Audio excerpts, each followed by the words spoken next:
Good morning mga diya. Sa video na to, tuturo ko sa inyo kung paano mag-install, magkabit ng headlight, auxiliary light, at PIA horn dito sa EDB160. Gawin natin sa dual contact horn. Ayan. Yan yung kanyang busina at yung kanyang lead light na Mofax. Kung gusto niyo umorder nito mga diyas, lagay ko lang yung link dyan sa description or sa ating comment section. Ayan. So, bali dito, dual contact horn natin siya. At dito natin lagay yung kanyang sa switch na kanyang busina. At dito rin natin lagay yung sa kanyang lead light. Switch na kanyang lead light sa kanyang low and high. Pero bago yan, bago natin ikabit, gawan ko muna siya ng wiring diagram. So tara mga diyas, para alam nyo din kung paano magkabit dito sa EDB160. So tara, gawan na natin ng wiring diagram.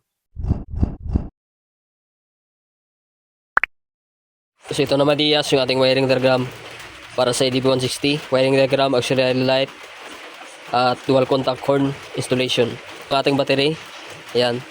So dalawang fuse para yan sa ating lead light at sa ating busina. Ayan. Ito yung ating Mofax na lead light. Ito yung ating PIA horn. At yung stock na horn niya. Ayan. So ito yung switch na ating sa horn. Positive trigger yung sa EDB160. Ayan. Switch ng ating busina. At ito rin yung switch ng ating para sa low and high ng ating Mofax na lead light. So sabihin ko muna sa inyo yung posisyon ng relay. So dito sa relay, dito yung positive 12 volts na connect. Dito ang negative, dito ang positive. So baliktaran niya mga diyas, pwede rin dito negative at pwede rin positive.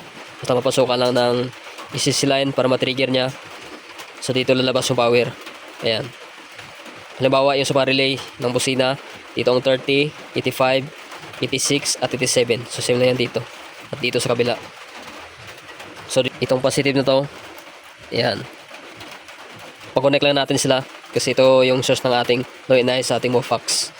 So lagay natin sa dito sa battery. Dapat yung fuse, itong fuse na to dapat malapit sa battery, hindi sa malapit sa relay. Ayan, dapat dito sa connect natin. Yan. Yan yung sa ating relay. Pagkatapos mga diyas, itong negative na to. Yan. Negative. Yan. Pagsamahin lang natin.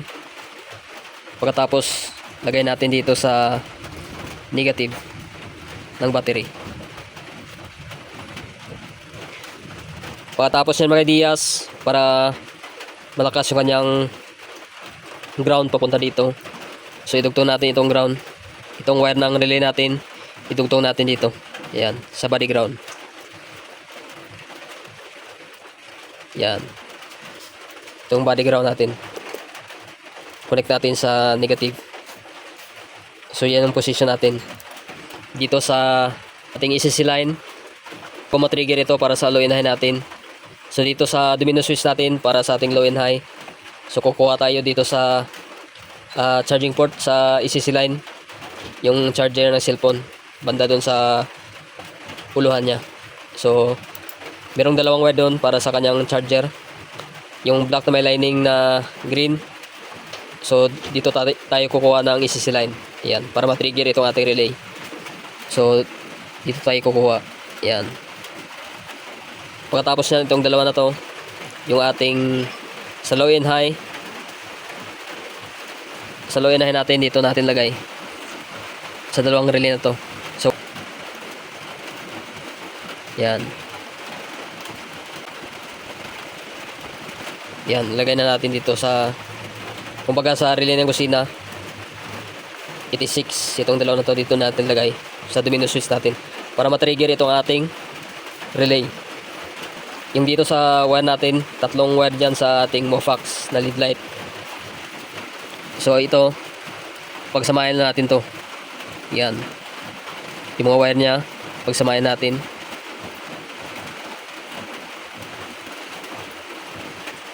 So itong negative natin, so meron yang negative sa lead light. Connect natin dito sa body ground. Yan. Connect natin sa body ground. Yung negative. Pagkatapos nyan, itong sa low and high natin, ito ang low natin. Connect natin dito. So wala ring problema kahit saan natin lagay dito. At itong sahay natin, connect natin dito sa isa. Yan. So bali yan yung connection pag i-connect natin ito sa relay. So ito yung output. Yan, papunta yan dito sa ating MOFOX na lead light. So sa low and high, ang negative niya connect sa body ground. Yan, nakakonect rin sa battery. Yan. So ganyan yung pag-wiring natin dito. So pagkatapos niyan, dito naman tayo sa busina. Yan. Dito sa ating busina, itong positive, yan, 12 volts. Connect natin ito sa battery. At dapat meron ding fuse. Yan. Itong negative natin, yan, merong negative dito. So connect lang natin yan sa body ground. Negative. Yan. So connection pa rin yan dito sa wire. Ito sa ating relay. Yan yung negative. Pagkatapos nyan, so dito sa ating busina, positive trigger yung sa busina natin.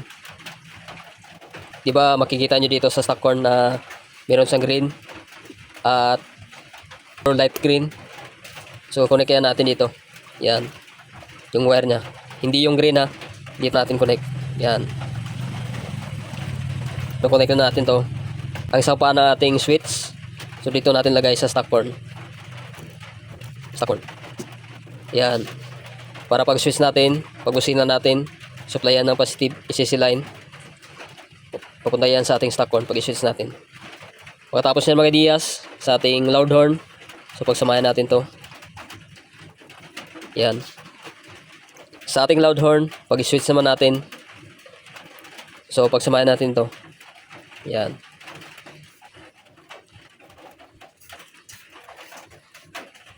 Yan. Pagkatapos nyan, pag ma-switch na natin, itong isa ng paa na ating switch, lagay natin ito sa relay.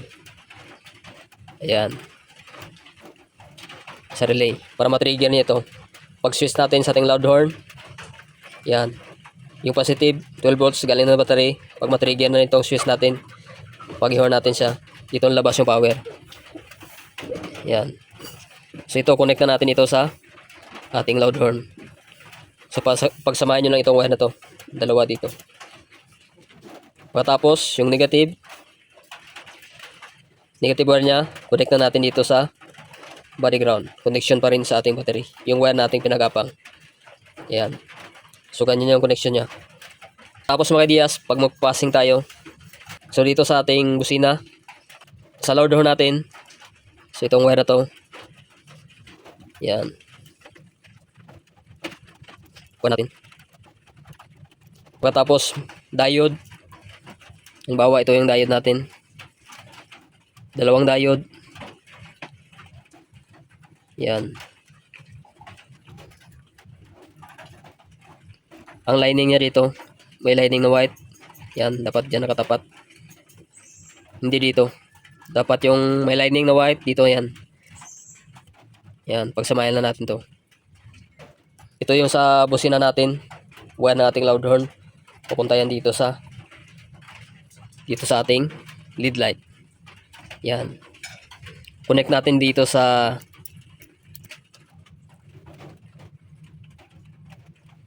dalawang wire dito sa ating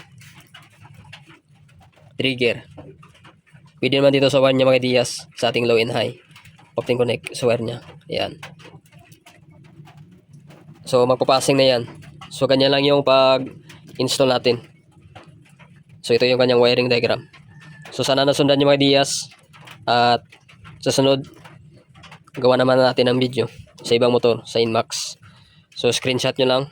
At sana nasundan nyo mula umpisa. Yan. Siguro hindi ko na mapakita kung paano natin baklasin yung kanya mga cover. May video naman tayo dyan sa ating YouTube channel kung paano tanggalin yung front cover at dito sa kanyang side. Yan. Ito yung kanyang lead light. MOFOX. So malaki sa mga Diaz. Bali dito natin lagay ito. Yan. At yung kanyang busina, gaya ng mga install natin dito, dito pa rin natin lagay. Yan. Stock horn, gamitin pa rin natin yan. At yung switch niya, dito natin lagay mamaya. Yung switch. Sa kanya mini driving, dito lang. Dito yung switch. Ito mga ideas, bali natapos natin. Hinang natin yung para sa lead light natin. Sa low and high. So organize na natin yung mga wires na mamaya. Balutan lang natin ng literal tape. At ito yung para sa busina. Bali isang relay lang para sa loud horn. Yan. Ideas, natapos natin ma-organize yung kanyang mga wires. Ito yung kanyang fuse. So organize na natin yan mamaya. Ito yung switch ng lead light. Ito yung switch sa busina. Stock horn at loud horn. Kapitan natin yung busina. So ninangan na natin ito. Dalawa. So ito na yung harness natin mga ideas na ginawa natin. Yan. Kapitan natin. So ito na mga ideas, bali natapos natin install dual contact horn, yung kanyang stock at yung kanyang loud horn na may passing light. So ito yung abang niya para sa kanyang lead light. Kasi dito natin lagay. Yan. So natagalan tayo kasi natanggal ko na yung battery at bumaba yung kanyang upuan, nasara. So kaya tinanggal namin dito. Sa mga hindi pa nakakaalam kung paano tanggalin, halimbawa kapag kayo ay halimbawa yung remote nyo may iwan nyo sa loob, so dito lang yung tanggalin nyo. So kapit na natin yung mga wirings na dito. Yan. Lagyan natin ng fuse. Ito yung kanyang fuse. Lagay ko lang muna ang fuse at mamaya itatry na natin at balik na natin yung copper. Ito na mga ideas, bali natapos na rin natin itong EDB160. Kinabitan natin ang Mofax lead light. So pinagawa natin ang bracket kay Nonoy kanina. Ayan. So good sa mga ideas, dito natin lagay. So hindi yan babangga. So bali dito yung kanyang dual contact horn, yung kanyang stock at yung kanyang PI horn. Ayan. Dual contact horn ito. Ayan. Pagkatapos niyan, dito yung switch ng ating dual contact horn. Switch sa baba, yung kanyang loud horn at sa itaas, yung kanyang stock horn. Stock horn sa itaas. At ito yung switch ng kanyang lead light. So try na natin pandarin. Pandarin muna natin. So mga ideas na andar natin. So may ingay itong kanyang cellphone holder. So yan. So ito yung ating sa low. Yan, low. Low. Yan yung kanyang ilaw ng kanyang low. Mas maganda sana ito kung gabi. High. Yan. Yung kanyang high. Tapos pag busina natin mga ideas, meron sang passing. So busina natin. At ito, pag busina natin mga ideas, ito yung kanyang stock horn. Off na natin yung ilaw. Stock horn. Tapos pag i-loud horn natin, switch lang natin dito. Yan.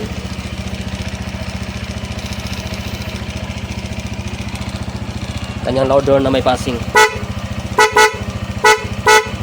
Kahit naka-on yung low natin, may passing pa rin siya.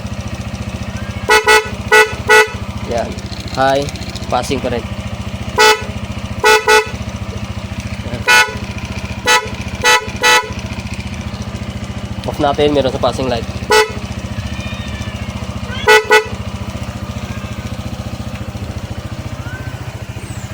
Yan.